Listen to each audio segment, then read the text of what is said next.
ଯେତେବେଳେ ଅର୍ଜୁନଙ୍କ ତୀର କର୍ଣ୍ଣଙ୍କ ବେକରେ ଲାଗିଲା ସେତେବେଳେ କର୍ଣ୍ଣ ହାତ ଯୋଡ଼ିକିରି ଶ୍ରୀକୃଷ୍ଣଙ୍କୁ ପଚାରିଲେ, ମାଧବ ମୋ ଜୀବନରେ ମୁଁ ଭୁଲ କ'ଣ କରିଥିଲି? ଯେତେବେଳେ ଜନ୍ମ ହେଲି, ଜନ୍ମ ହଉ ହଉ ମୋ ମା ମୋତେ ଛାଡ଼ିକି ଚାଲିଗଲେ। ଯେତେବେଳେ ଗୁରୁକୁଳ ଗଲି ଶିକ୍ଷା ନେବା ପାଇଁ, ଗୁରୁଦେବ ମୋତେ ଶିକ୍ଷା ଦେଲେନି। ଆଉ ଯେତେବେଳେ ଦ୍ରୌପଦୀଙ୍କର ସ୍ୱୟଂବରକୁ ଗଲି ସେତେବେଳେ ସେଠି ସବୁ ପ୍ରକାର କ୍ଷମତା ଥାଇକିରି ବି ମୋତେ ବେଜିତ କରାଗଲା, କାହିଁକିନା ମୁଁ କ୍ଷତ୍ରିୟ ନଥିଲି। ଏବେ ଦେଖ, ମୋ ପାଖରେ ସବୁ ପ୍ରକାର ବିଦ୍ୟା ଥାଇକିରି ବି ଠିକ ସମୟରେ ମୁଁ ମୋର ସବୁ ବିଦ୍ୟା ଭୁଲିଗଲି।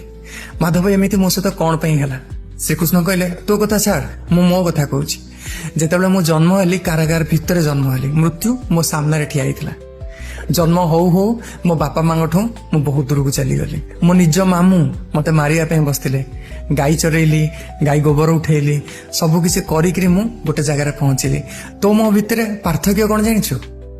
ବାସ୍ ମୁଁ ସତ୍ୟର ସାଥ ଦେଲି, ଆଉ ତୁ ମିଥ୍ୟାର ସାଥ ଦେଲୁ। ଯୋଉ ମଣିଷଟା ମିଥ୍ୟାର ସାଥ ଦେଇଥାଏ ସେ ଯେତେ ପାୱାରଫୁଲ ହେଲେ ବି ଦିନେ ନା ଦିନେ ସେ ସତ୍ୟ ଆଗରେ ହାରିବାକୁ ପଡିଥାଏ। ଜୟ ଜଗନ୍ନାଥ।